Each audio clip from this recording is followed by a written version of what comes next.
श्री राम के अलावा इन चार से भी हार गया था।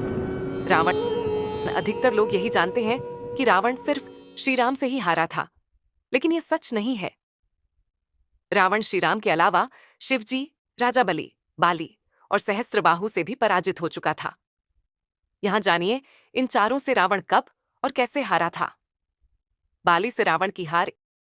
एक बार रावण बाली से युद्ध करने के लिए पहुंच गया था। बाली उस समय पूजा कर रहा था। रावण बार बार बाली को ललकार रहा था, जिससे बाली की पूजा में बाधा उत्पन्न हो रही थी। जब रावण नहीं माना तो बाली ने उसे अपनी बाजू में दबाकर 4 समुद्रों की परिक्रमा की थी। बाली बहुत शक्तिशाली था और इतनी तेज गति से चलता था कि रोज सुबह सुबह ही चारों समुद्रों की परिक्रमा कर लेता था। इस प्रकार परिक्रमा करने के बाद सूर्य को अर्घ्य अर्पित करता था। जब तक बाली ने परिक्रमा की और सूर्य को अर्घ्य अर्पित किया, तब तक रावण को अपने बाजू में दबाकर ही रखा था। रावण ने बहुत प्रयास किया, लेकिन वह बाली की गिरफ्त से आजाद नहीं हो पाया। पूजा के बाद बाली ने रावण को छोड़ दिया था। सहस्त्रबाहु, अर्जुन से रावण की हार। सहस्त्रबाहु अर्जुन के 1000 हाथ थे और इसी वजह से उसका नाम सहस्त्रबाहु पड़ा था। जब रावण सहस्त्रबाहु से युद्ध करने पहुंचा, तो सहस्त्रबाहु ने अपने 1000 हाथों से नर्मदा नदी के बहाव को रोक दिया था। सहस्त्रबाहु ने नर्मदा का पानी इकट्ठा किया और पानी छोड़ दिया, जिससे रावण पूरी सेना के साथ ही नर्मदा में बह गया था। इस पराजय के बाद एक बार फिर रावण सहस्त्रबाहु से युद्ध करने पहुंच गया था। तब सहस्त्रबाहु ने उसे बंदी बनाकर जेल में डाल दिया था।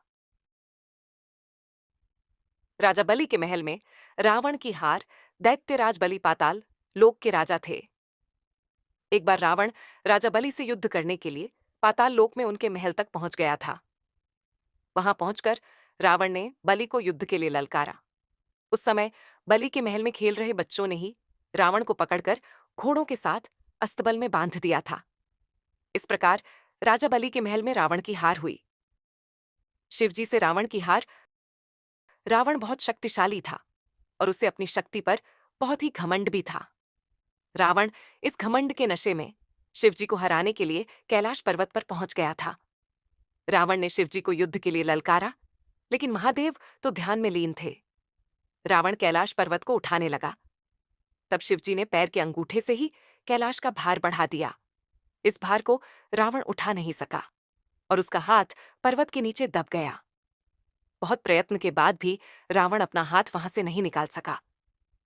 तब रावण ने शिवजी को प्रसन्न करने के लिए उसी समय शिव तांडव स्रोत रच दिया। शिवजी इस स्रोत से बहुत प्रसन्न हो गए और उसने रावण को मुक्त कर दिया। मुक्त होने के पश्चात रावण ने शिवजी को अपना गुरु बना लिया।